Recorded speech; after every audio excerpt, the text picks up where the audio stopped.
isa man na maano dito na ko.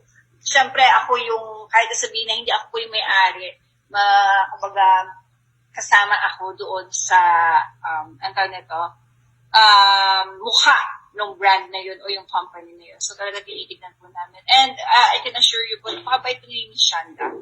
Alam na, madali lang pong hanapin yan sa Batangas. Madali lang po, pahahanap po agad natin yan. Hindi naman ang kanyang Chanel ang kanyang tapos ang silanganan niya, kita-kita ko. Pwede kayo maalagaan kayo. And of course, yung team wise admin ko po, kahit anong itanong niyo po, ipasa niyo lang po kay Eliza. Sasagutin. Maganda tayo. Actually, 4 po ang meeting namin for Dermacare. So, pangatlo po kayo. Wow! Ano ka na? 2. Yung susunod. Then tayo store. Yung susunod. Yun. Kumakalat ngayon sa social media ang video na ito ng aktres na si Miss Neri Naig Miranda, kung saan makikita na nakikipag-Zoom meeting sa ilang nais mag-invest at mag-franchise sa Dermacare Center ang kumpanya na inirereklamo ng ilan sa di umano'y maanumalyang transaction kung saan hindi na nila nabawi ang perang nai-invest sa kumpanya na tuluyan ng nalugi. Naging dahilan ito sa pagkakaaresto sa aktres na kasalukuyang nakakulong ngayon sa Pasay City Jail sa kasong large-scale estafa at violation sa Securities and Exchange Commission Code na isang non-bailable offense. Matatandaan na nauna ng sinabi ng Mr. ni Neri na si Chito Miranda na walang kinalaman ng kanyang asawa sa aspetong negosyo ng inirereklamong derm clinic. Endorser lang di umano ito at walang kinuhang pera kanino man. Subalit sa kumakalat na video, makikita na tila isa si Neri sa naggagarantiya sa mga gustong mag-invest at mag-franchise sa Dermacare, kung saan kasama pa nila sa Zoom meeting ang may-ari ng kumpanya na si Chanda Atienza. Mababasa rin dito ang nakasulat na sa team ni Neri ang mag-i-email sa mga nais mag-franchise at ang team na ito ang makikipag-coordinate sa Dermacare. Sila rin ang magseset ng mga meeting at iba pang transaksyon kaugnay ng franchising. Sa katunayan, si Miss Neri ay nakaharap din sa mga meeting kasama ang mga bagong franchise partners. Hindi lamang siya to isang endorser, kundi isang investment agent din.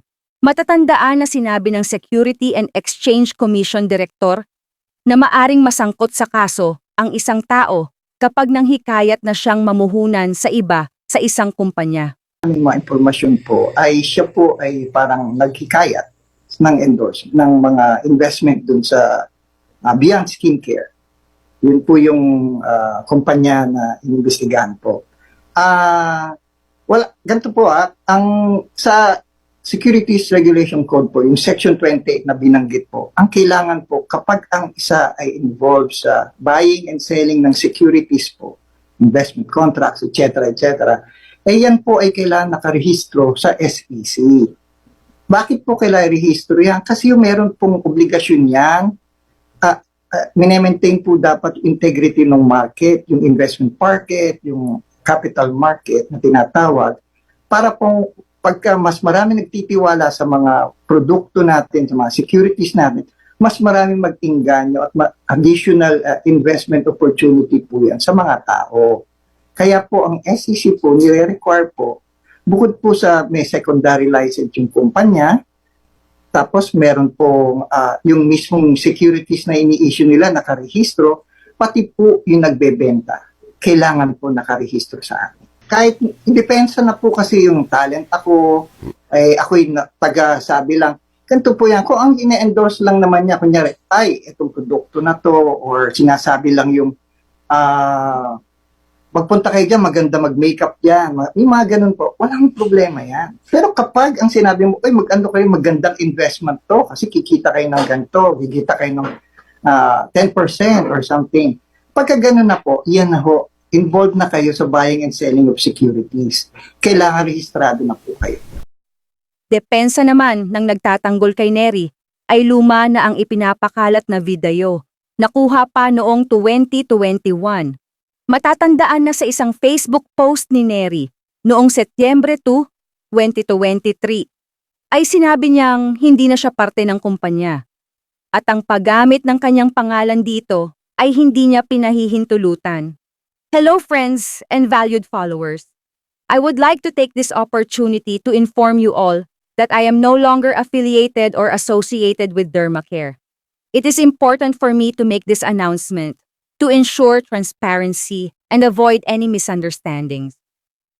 I want to emphasize that any transactions or engagements made under my name by Dermacare are unauthorized and have been conducted without my consent.